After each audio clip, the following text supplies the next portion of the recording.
Hey there, welcome back to X Space Bali. Selamat datang semua di X Space Bali. Semoga semuanya sudah makan, sudah minum, dan siap belajar lagi, oke? Kita akan lanjut di keluarga perfect, dan hari ini kita akan belajar keluarga terakhir atau zona waktu terakhir untuk keluarga perfect, yaitu keluarga future perfect. Sebelumnya kita belajar present dan past kan? Sekarang kita akan belajar future. Tapi sekali lagi, saya ingatin, wanti-wanti, sebelum kalian mempelajari konsep ini, pastikan kalian sudah paham semua konsep sebelumnya. Kita udah belajar konsep verb, konsep adjective, konsep passive, dan juga sebagian konsep perfect, yaitu present dan past. Karena kalau kalian belum menguasai yang sebelumnya, ini akan susah buat kalian untuk belajar future perfect. Jadi pastikan sekali lagi kalian udah menguasai pelajaran sebelumnya sebelum lanjut. Oke, kalau kalian udah benar-benar paham, kita akan belajar hal baru hari ini. Nah, yang menarik dari future perfect adalah sama dengan past perfect. Oke, future perfect juga unik.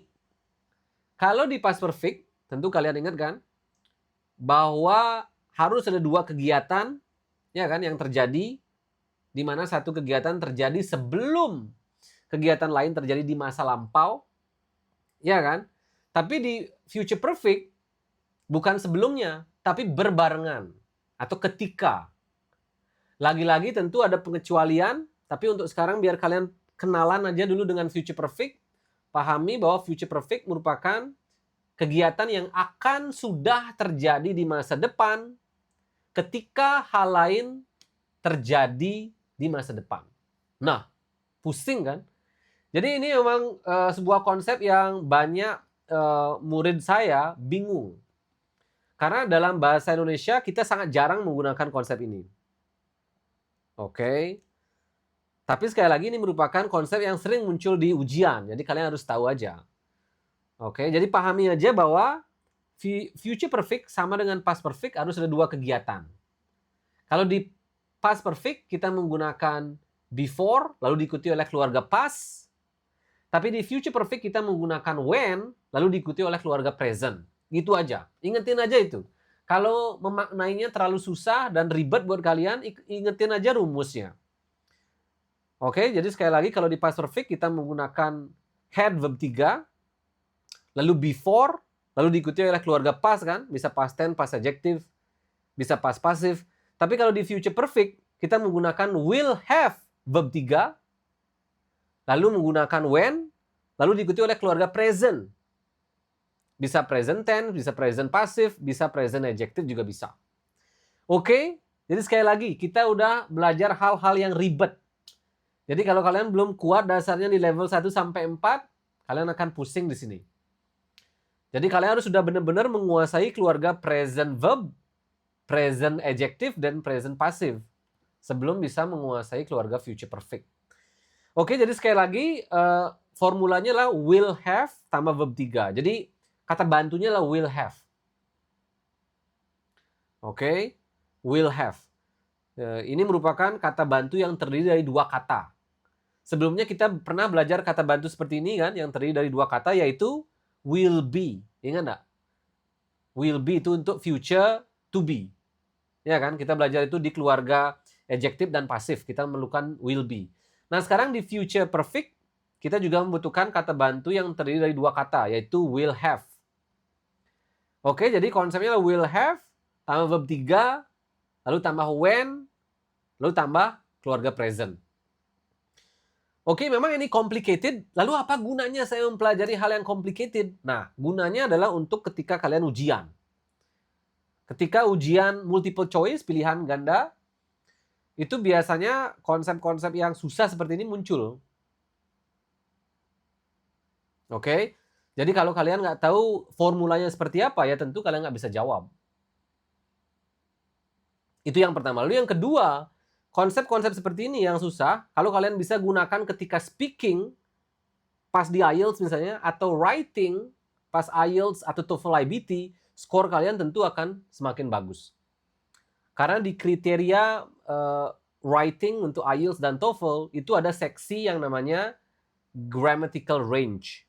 Atau seberapa banyak konsep grammar yang kalian tahu, sekompleks apa grammar yang kalian pakai.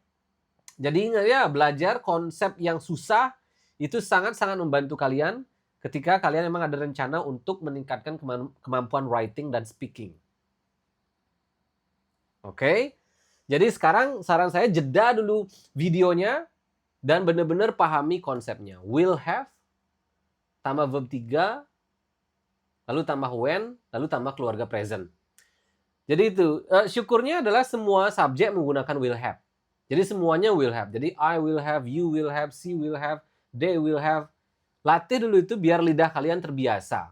Bilang menggunakan will have lalu ditambah dengan subjek ya. Sekarang langsung aja kita kasih contoh kalimat biar kalian tidak penasaran dengan contoh kalimatnya. Ini dia. Oke, I will have eaten rice before. Nah, ini juga hal menarik. Jadi di keluarga future perfect, kalian juga bisa menggunakan before. Tapi saya pengen aja memberikan kalian hal baru. Jadi kalian juga bisa menggunakan when. Oke, before juga oke. Cuma when lebih sering. Jadi di sini saya ganti biar kalian semakin ingat dengan keluarga yang lagi satu yaitu past perfect.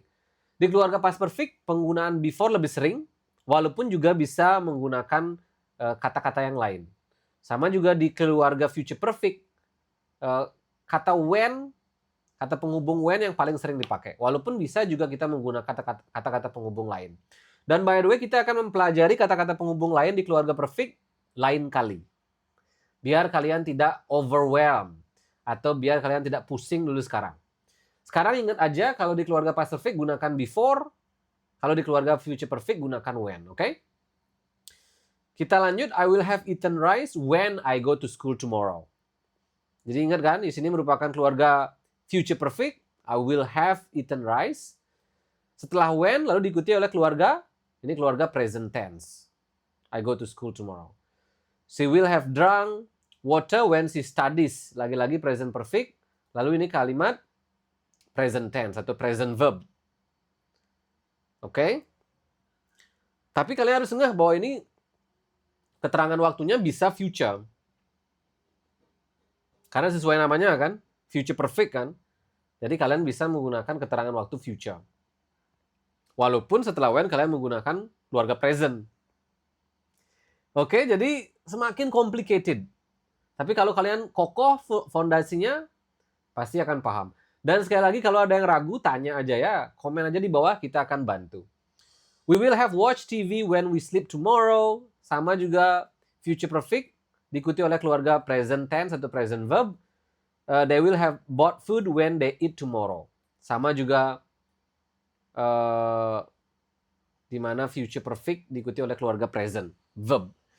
Oke, jadi semakin kalian meningkatkan kemampuan, akan ada banyak pengecualian. Kayak ini kan, di mana ada keluarga present tense atau present verb, tapi keterangan waktunya future. Nah, jadi akan ada hal-hal seperti itu yang nanti kita akan terus latih. Oke? Jadi itu ya. Nah, sekarang saran saya sebelum kita lanjut, kalian harus bisa juga, kalian bisa ubah kalimat setelah when ini tidak hanya menggunakan present tense atau present verb, tapi kalian juga bisa menggunakan present adjective atau present passive. Misalnya, I will have eaten rice when I am happy. Nah, present adjective kan? I am happy, present adjective. Atau, I will have eaten rice when I am picked up by my mother. Ketika saya dijemput oleh ibu saya. Jadi sekali lagi setelah when, kalian bisa menggunakan keluarga present apa aja. Oke, baik itu present tense atau present verb atau present adjective atau present passive. Oke, jadi sekali lagi semangat belajar konsep-konsep yang susah seperti ini, yang complicated, karena ini akan benar-benar meningkatkan kemampuan writing dan speaking kalian. Terutama kalau kalian pengen ambil IELTS, pengen kuliah ke luar negeri atau pengen kerja di luar negeri ya. Ini contoh bercerita aja menggunakan future perfect.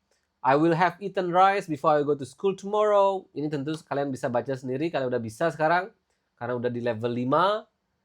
Oke, saran saya sekali lagi, benar-benar kembangkan ceritanya.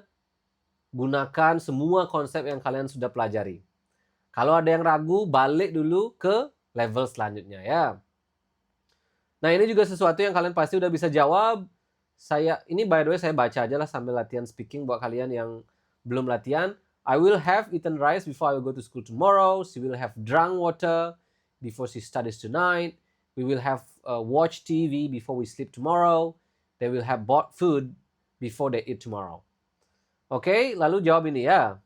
Saya akan sudah makan nasi sebelum pergi ke sekolah besok. Dia perempuan akan sudah minum air sebelum belajar malam ini. Kami akan sudah menonton TV sebelum tidur besok. Dan yang terakhir, mereka akan sudah membeli makanan sebelum makan besok. Ini kalimat-kalimat yang kita udah sangat sering bahas, jadi kalian pasti bisa jawab. Tulis jawaban kalian di komen. Lalu kita cek, kalau ada yang salah kita akan bantu koreksi. Oke, jadi semangat. Semoga masih terus semangat. Kita akan lanjut di sesi berikutnya. Jadi latihan dulu. Minum air dulu, kalau capek istirahat, oke? Jangan buru-buru. Oke, jadi begitu untuk pelajaran kita kali ini. Kalau pengen belajar lebih cepat lagi, kalian bisa belajar di kelas privat dan intensif kami. DM aja kami di Instagram @xspacebali. Kita ada kelas percobaan gratis. Kalian bisa ikut dan cek ribuan testimoni di sana, di Instagram kami. Kita juga ada jasa penerjemah tersumpah, simulasi IELTS, TOEFL, oke, whatever you need. Semoga membantu. Dan I hope to see you soon di pelajaran selanjutnya. Bye-bye.